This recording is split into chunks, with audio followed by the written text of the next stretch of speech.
The man never took the conventional route when playing games. He never chose classes with simple controls. The difficulty had to be hell mode. Only then was it thrilling enough to play. But the moment he clicked the start button, he was transported straight to another world. His identity wasn't a hero or a noble, but the most humble serf. Although his family circumstances were extremely poor, fortunately his parents both loved him dearly. Waiting until deep night when his parents were asleep, Jack quietly summoned the system panel. The panel showed his level as 1. His class was Summoner, but currently he could only summon the lowest tier insects and beasts, because he was still just a baby. After doing this he was exhausted and fell asleep. The next day, Jack attempted his first insect summoning. In the next second, a grasshopper flew out from a book.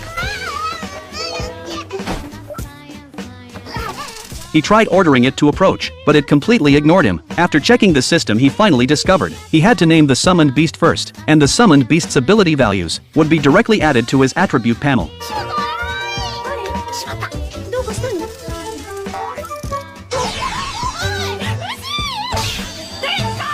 Then Jack summoned a beast. This time what jumped out was a mouse. Its ability values were about the same as the grasshoppers. In this world, any random magical beast could easily crush them. Even worse, he had chosen hell mode from the start. The experience needed to level up was 100 times that of normal people, so it wasn't until he was almost 2 years old that his level barely reached level 2. Besides the summoned beast's rarity increasing, he also unlocked the skill to synthesize summoned beasts. At the same time the number of cards he could hold had doubled from before, but when Jack tried to synthesize, the system prompted insufficient magic power. Hell mode truly lived up to its reputation. This state continued for over a year, until at age 3, Jack synthesized a frog and a mole, resulting in the birth of a magical bird. Its skill was voice mimicry. It could easily disrupt enemies in battle, and the remaining 2 summoned beasts each had their uses. The frog handled jumping to act as decoy, while the mole could be used to dig traps. Jack began seriously studying each summoned beast, just like a top player researching game skills. Only complete mastery would allow him to control the entire battle. Just then, a pink-haired girl walked over holding a sword. Her name was Krina, Jack's childhood friend. The two would play night sparring every day, but even adding all his attributes to speed, Jack still wasn't a match for Krina. A few days later, Jack discovered his mother was pregnant. He wanted to proactively help with the farm work, but his parents hoped he'd play more while still young. After all, farm work would need doing eventually. Here almost no one could escape the serf class, unless at the H5 appraisal ceremony, they detected a useful talent. Time flew by and winter arrived. Jack noticed that Grasshopper was unusually active, even in the cold season. It could still jump around all day. At the same time, his swordsmanship was also improving rapidly, because Krina dragged him into high-intensity sparring every day, striking without mercy. This day Jack's mother came outside, but was startled by the grasshopper on her leg, falling to the ground on the spot, immediately followed by sharp pain in her abdomen. Clearly she was going into labor. Fortunately, Krina promptly notified his parents, though in this kind of situation, men basically couldn't help much. After waiting through an entire night, Jack finally met his younger brother. In his previous life he was just a 35-year-old single office worker. Getting stronger in games was his only goal, but now with this new